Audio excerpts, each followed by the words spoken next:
Assalamu alaikum, Vanakkam, good morning, everyone.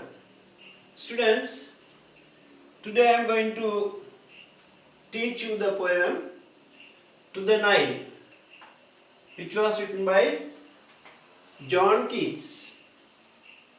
Students, first I have to say something about this poem.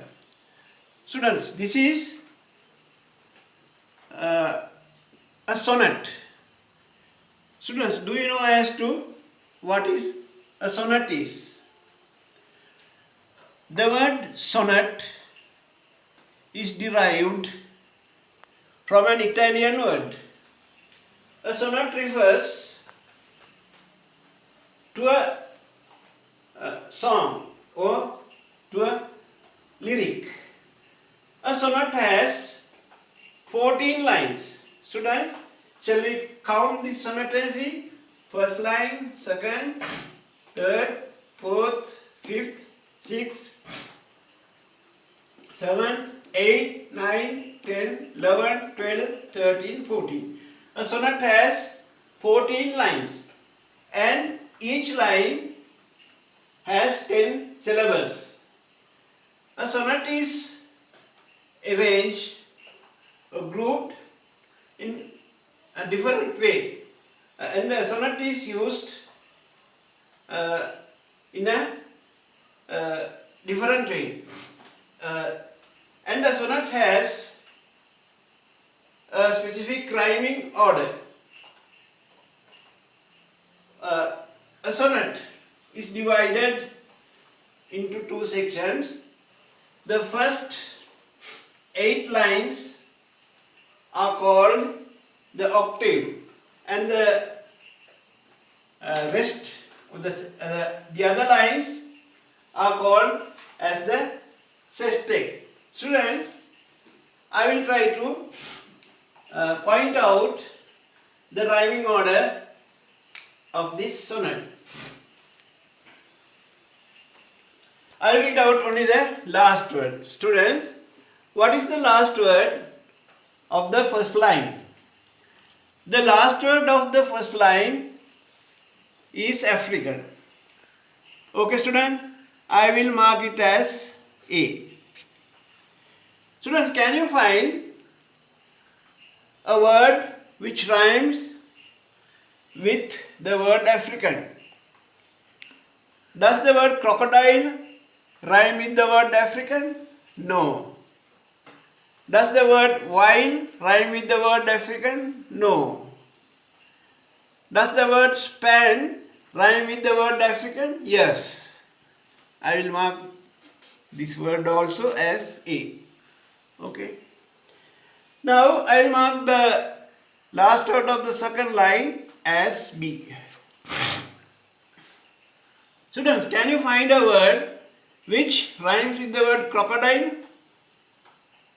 Does the word wine rhyme with the word crocodile? Yes, the word rhymes with the word crocodile. Okay, I will name it as B. Okay, A, B, B, A. Okay, students, next I will move into 1, 2, 3, 4, fifth line. I will mark the last word of the fifth line as A. Okay, can you find a word which rhymes with the word began? Does this second word rhyme with the word began? No. Does the word toil rhyme with the word? No. Does the word deacon rhyme with the word? Yes. I will name it as A. Deacon. Okay. I will mark the word beguile as B. Then can you find another word which rhymes with the word beguile? The word toil rhymes with the word beguile. Okay? A, B, B. This is called as the octave. The first 8 lines are called as the octave, and it has a rhyming order A, B, B, A, B, B, A. Okay, students. Now I will move on to the ninth line. 1, 2, 3, 4, 5, 6, 7, 8, 9. Okay. The last word of the ninth line is do. Can you find a word which rhymes with the word do? I will mark the word do as C. Okay. Can you find a word which rhymes with the word do? Does the word must rhyme with the word do? No. Does the word with you rhyme with the word do? What do you say? Huh? Yes. I will mark it as C. Okay. Now can you find a word which rhymes with the word must? I will mark this word as D. Can you find? It rhymes with the word taste. Okay. Taste. C D C D. Okay. Okay. The last two words. To haste. C D C D. It also rhymes as D. C D C D C D. Okay. C D C D C D. Now the octave has a rhyming order of A B B A A B B A. Okay. The sestet has a rhyming order of C D C D C D. Okay, students. This is the rhyming order of the sonnet to the Nile. Okay. Now, students, I will try to analyze the octave. Okay, now I will try to analyze the octave. In the first line of the sonnet, the first line, son of the old moon, mountains African. Okay. In the first line of the sonnet, the poet addresses the river Nile. Okay. This is an ancient term referring to a legendary mountain or mountain range in East Africa at the source of Nile River. People of the ancient world were very curious about the source of the river Nile. Especially Greek ancient geographers, a member of expeditions up to the Nile, failed to find the source. Eventually, a merchant reported that he had travelled inland in East Africa for 25 days and had found the source of Nile. He reported that it flowed from a group of massive mountains into the large lakes. He reported this to the natives and they called this range the mountain of the moon. Okay. The first line of the octave sounds as son of old mountains Africa. Okay. They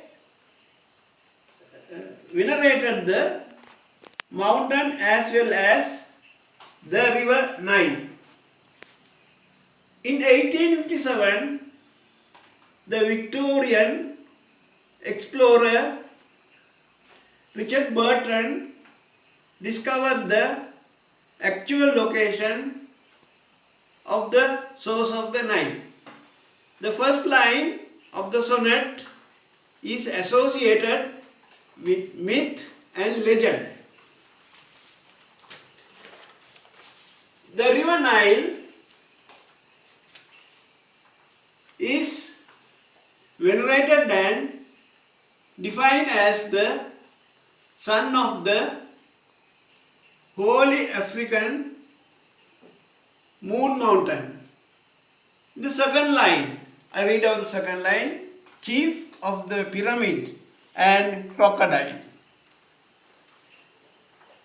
The Nile is treated as the ruler of the pyramid and crocodile. These two features are associated with its landscape to praise its mighty and impact on nature. The Nile rulers dominate and animates and inanimates. In the third and fourth line, we call thee fruitful and that very while. A desert fills our seeings, inward span. Okay. In the third and fourth lines, Keats brings out a paradoxical view that the Nile is considered fruitful although it is surrounded by dry desert land. These two lines bring out the traditional reputation of the river Nile for fruitfulness and fertility and its surroundings, which appears as a desert. In the second part of the octave, the poet addresses the Nile, posing a question in order to convince that the river has been neutral for the civilization of the ancient dark-skinned nations for quite a long time. The poet also asks whether the Nile has been really so fruitful as it is claimed to be, or simple depictive to enchant the ancient people to honor the river. The landscape which the Nile flows was a place of rest and repose for the people who labored and exhausted under the scorching sun and traveled thousands of miles in the desert. The octave gives a historical, mythical and holy vision about the Nile. Okay students, before analyzing the sestet, I would like to read the sonnet. Okay students, I'll read the sonnet. Son of the old moon, mountains African, chief of the pyramid and crocodile, we call thee fruitful and that very while. A desert fills our seams, inward span, nurse of short nations, since the world began. Art thou so fruitful, O dost thou beguile such men to honor thee who won with toil? Rest for a space twixt Cairo and Deccan. Oh, may dark fancies err, they surely do. It's ignorance that makes a barren vast. Oh, all beyond itself, thou dost bedew green rushes like our rivers and dost taste the pleasant sun rise. Green isles has thou too, and to the sea as happily dost haste. Okay students,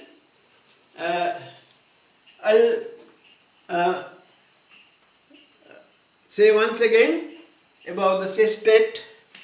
The sestet has a rhyming order of CD, CD, CD. Okay. The octave has a rhyming order of A, B, B, A, B, B, A. Okay students, now I am going to analyze the sestet. Okay students, now I will analyze the sestet. In the sestet, the narrator brings out a true image of Nile, so it is more realistic. The poet points out that the fantastic interpretations are not true. The poet addresses the Nile that it is also like the other rivers of England. The poet adds a romantic expression employing an image.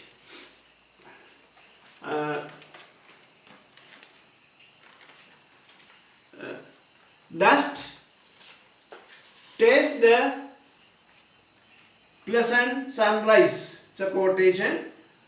For the delightful morning sunshine reflected on the river surface. The Nile also has its own green, lush island as any other rivers. The Nile finds its own way to the sea happily and rapidly by covering the barren desert into a verdant land. The poet depicts the Nile as a part of nature and a beloved member of the nature family. Okay students, next I would like to say something about the themes of the poem. John Keats was an English romantic poet. He was one of the main figures of the second generation of romantic poets. Keats had a keen interest on nature. Odes to the Nightingale is one of the best poems written on nature by Keats. The poem to the Nile like an ode because he addresses the Nile in the same way. He addresses the bird nightingale in order to nightingale. As you know, Keats wrote this poem for a sonnet competition on the river Nile with two more poets.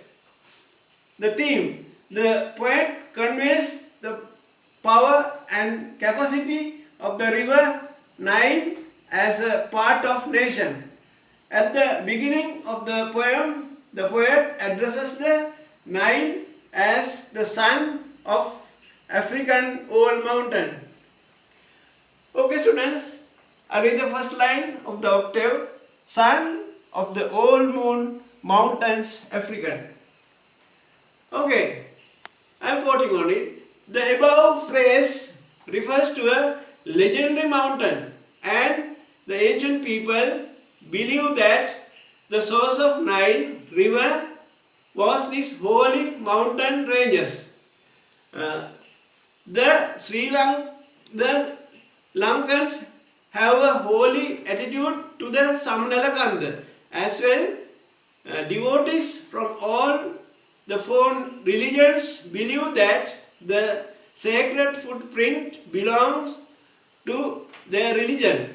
The Buddhists believe that the Lord Buddha placed his footprint on the summit of this sacred mountain during his third visit to Sri Lanka. Therefore, it is the footprint of Adam. Therefore, it is called as Adam's Peak. Hindus believe that this is the footprint of God Shiva, and Christians believe that this is the footprint of Saint Thomas. The devotees of all the four religions climb this mountain with their faith. Adam's Peak is also called as Samanalakanda because of their guardian god Sumana Saman. Okay students, for today I hope to stop at this place, and I expect to continue the rest of this poem from with another video. Okay students, you try to listen and read the poem, you try to read the poem well and understand the explanations, and we will meet you once again with another video. Thank you very much students.